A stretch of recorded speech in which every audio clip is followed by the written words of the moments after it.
Is the education system an instrument of capitalism and the ruling class, a central mechanism for reproducing social inequality, the means to achieve a more egalitarian society, or a hotbed of subversive radical thought?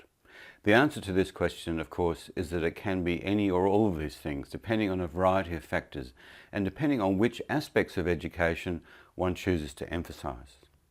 Politicians and other decision makers are acutely aware of the political, economic and social significance of education. Battles are often fought over the curriculum in primary and secondary schools. The disciplines of history and English are especially fertile grounds for disputes around the supposed promotion of particular political and ideological viewpoints. Some will argue in any case that schools by their very nature are tools of indoctrination by the state. So it's hardly surprising when changes to the educational system are the subject of these kind of controversies and arguments. Although it's become an accepted aspect of life in modern society, it's actually quite significant that at the age of 5, children are legally obliged to be herded into compulsory educational institutions where the state will be responsible for deciding what knowledge and skills they acquire for the next 13 years. These educational institutions then have the potential to mould either future compliant workers, active and involved citizens, or radical agents of social change. In this respect, education plays several important roles in society. Durkheim was one of the first theorists to provide a uniquely sociological perspective on education. In doing so, he engaged with the question of education not simply on the level of the individual and their learning outcomes, but the function of education for society as a whole. Durkheim noted that one of the key functions of educational institutions is to act as an agent for socialisation and foster social solidarity from a young age. Schools teach children about society and nation through the formal study of subjects that impart a sense of shared identity, such as history. Children are thus taught to feel a part of something bigger than themselves and their families, and begin to form a sense of themselves as part of a larger social structure. American sociologist Parsons terms schools a site of secondary socialisation, complementing parents and families as the site of primary socialisation of children. This is done by providing a bridge between the particularistic values given to children by their families through attention to their individual skills and weaknesses, and the universalistic values of a society where the same rules apply in principle to everyone. Another mechanism of education as socialisation is the transmission of key cultural norms and values to children through what's termed the hidden curriculum. The hidden curriculum is distinct from the official or explicit curriculum in that it imparts messages to students that are not formally identified in lessons, but are built into the activities children engage in and the way those activities are structured. Often this issue is referred to in terms of the distinction between the manifest functions of education, the official curriculum, and education's latent functions, the hidden curriculum.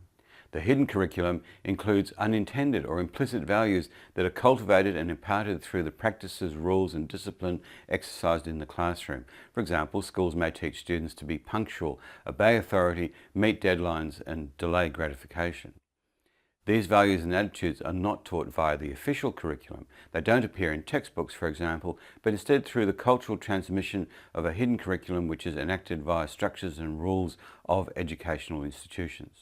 In his collection of lectures titled Moral Education, Durkheim offered several examples of this hidden curriculum, including the expectation that students attend class regularly, having done their homework and learned their lessons well, and that they don't disrupt the class.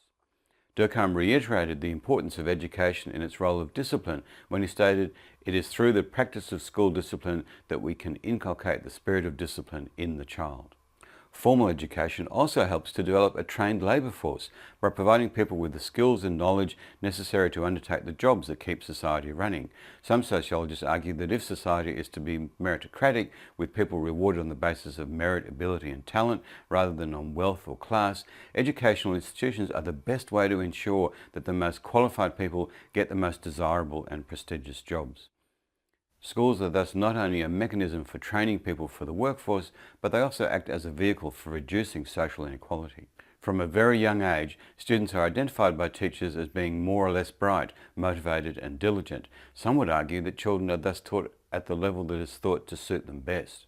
On the other hand, others would say that children are being assigned labels early in their lives, from which they're then not able to escape. Children are also taught their social placement through the school system. For example, they may be given their rank in their class based on their grades, or they may be selected or rejected for gifted and talented programs or selective schools. Through these structures, children are taught where they could expect to find themselves in the workforce after leaving school. A contrasting argument is that we don't in fact live in a meritocratic society, but the schools perpetuate the myth of meritocracy to justify existing social inequalities. American sociologists Samuel Bowles and Herbert Gintis argue that the main role of education in a capitalist society was the creation and maintenance of an efficient and malleable workforce. They contended that this is because capitalism requires an industrious and obedient workforce that's too divided to ever unite together to confront the authority of the ruling class.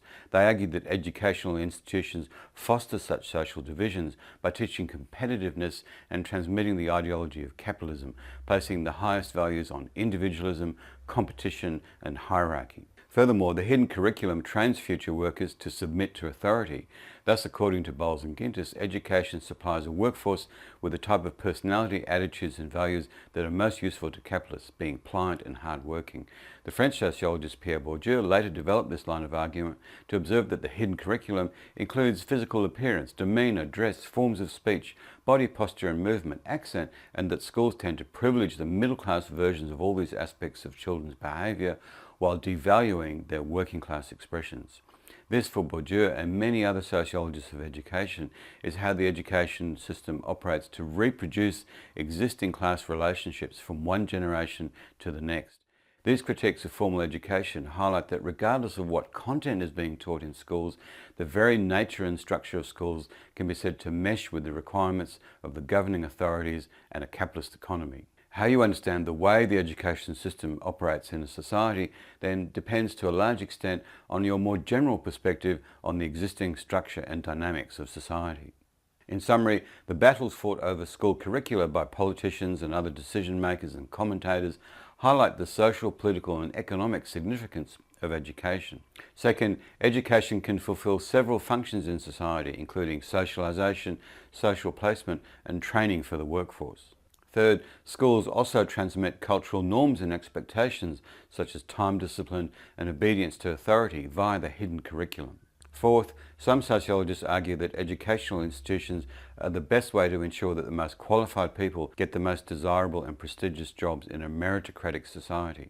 Fifth, in contrast, critics contend that the main role of education in a capitalist society is the creation and maintenance of an efficient and malleable workforce.